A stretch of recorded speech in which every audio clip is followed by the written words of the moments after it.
He painted all over my brand new fence. Then his kids started using it for knife throwing practice.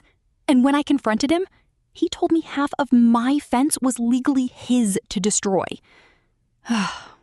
Today we've got 3 stories about people who thought they could just take what wasn't theirs.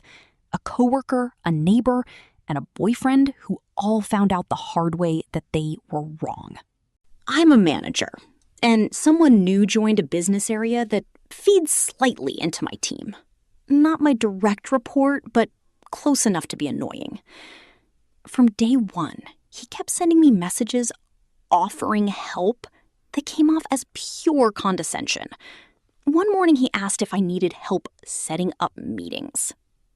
I know how to set up a meeting. I've been doing this job for years. The next day he actually came to my desk while I had my headphones in, working, and asked if I was okay, saying it felt like we had a problem, and he just wanted to help because he cared. I looked him dead in the eye and told him I knew exactly what he was doing, that it wasn't going to work, and that he should focus on his own job instead of mine. Here's the thing. I happened to know he was missing key deliverables on a project he was responsible for with an executive board meeting coming up the next day. So instead of panicking, I went to his boss with a folder full of every condescending message he'd sent me over the past few months.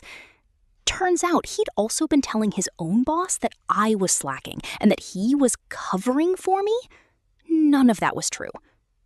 We brought my boss in too. Everyone agreed. Don't remind him about the missing deliverables. Let him find out in the room. And that's exactly what happened.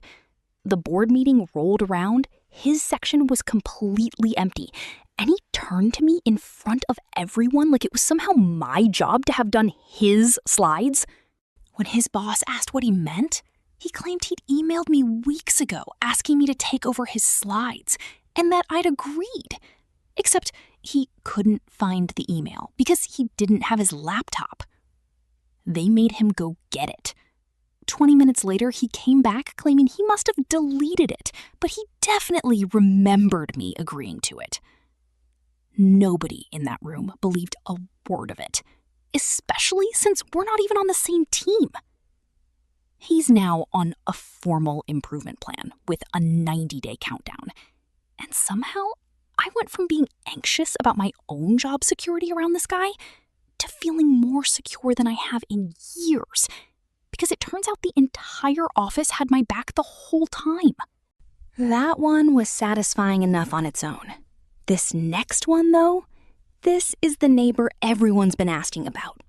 I own my house, and back in May, I had a professional 6-foot cedar privacy fence installed, surveyed, and placed exactly on the property line.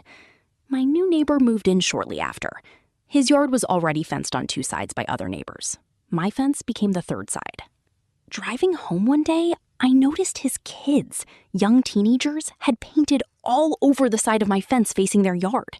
Not a solid color, just a random splash of shapes and colors, done without asking me anything. I went over to talk to him. The husband answered the door in his boxers, immediately defensive, chest puffed out like he wanted to fight. Before I could finish a sentence, he launched into a rant that since the fence sits on the property line, his half was legally his to do whatever he wanted with. His wife showed up mid-argument, visibly drunk, and added to the chaos. I walked away and decided to let the paint go. It wasn't worth the headache. Then it got worse. The same fence started being used as a backstop for the teenage son's throwing knives and for airsoft target practice. Nails and screws were being hammered into it to hang targets. Paint was one thing. Structural damage was another. I called the fence company to check the neighbor's claim about property lines, and it turned out to work entirely in my favor. As a company policy, which they never disclosed, they build residential fences a few inches inside the customer's own property line, specifically to avoid exactly this kind of dispute. My fence, and both of its faces, were entirely mine. I filed a police report for property damage and told the neighbors I'd see them in small claims court if they didn't pay for the vandalized panels and reinstallation. they paid. On my last visit, the wife, sober this time, was genuinely apologetic, even though the husband wasn't.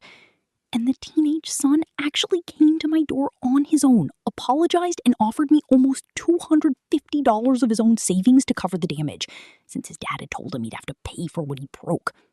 I told him to keep the money, and to tell his dad he'd given it to me either way.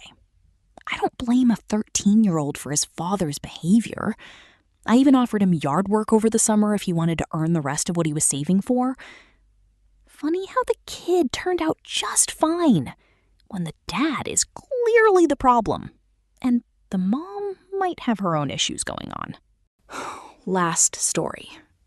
This one isn't about property, it's about a relationship where one person's hobby somehow became more important than everything else. I've been with my partner for a year and a half. We love each other, we've had rocky patches, but we always talked things through. The one constant issue has always been his hobby and the volunteer committee that comes with it. Meetings every Monday, practice Wednesday and Thursday evenings, more sessions Friday evening through the entire weekend. Out of 7 days, he was booked 6 of them. On top of that, he does unpaid admin work for the club, so much that he's gotten in trouble at his actual job for doing it during work hours, and has done it during our time together too. He's canceled date nights to deal with club drama, and it's clearly affected his mental health. We'd argued about it before and thought we'd found a compromise. Then came the local pride parade. I'm bisexual, and I told him how much I wanted to go. Nothing was locked in, but he said he'd come if he was free. He knew exactly how much it meant to me. The day of, he messaged to say he was doing his hobby instead. When I asked if he'd rather come with me, he said, and I quote, his hobby was more important. Something in me just went quiet. Not angry, not hurt, just numb. I realized how many times I'd shown up for his hobby without being asked, and how the reverse had never once been true. It wasn't really about the parade. It was the sentence, out loud, that his hobby simply mattered more than I did. 9 days later, she posted an update. They broke up. She said reading through the responses and questions from others gave her exactly the push she needed to finally walk away, and that she was looking forward to going back to being herself and enjoying Pride Month with people who actually show up for her. A coworker who thought helping meant sabotage. A neighbor who thought paint and property lines worked in his favor. And a boyfriend who picked his hobby over his own girlfriend at Pride.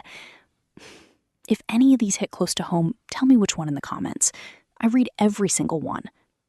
Subscribe for a new story every day. See you tomorrow.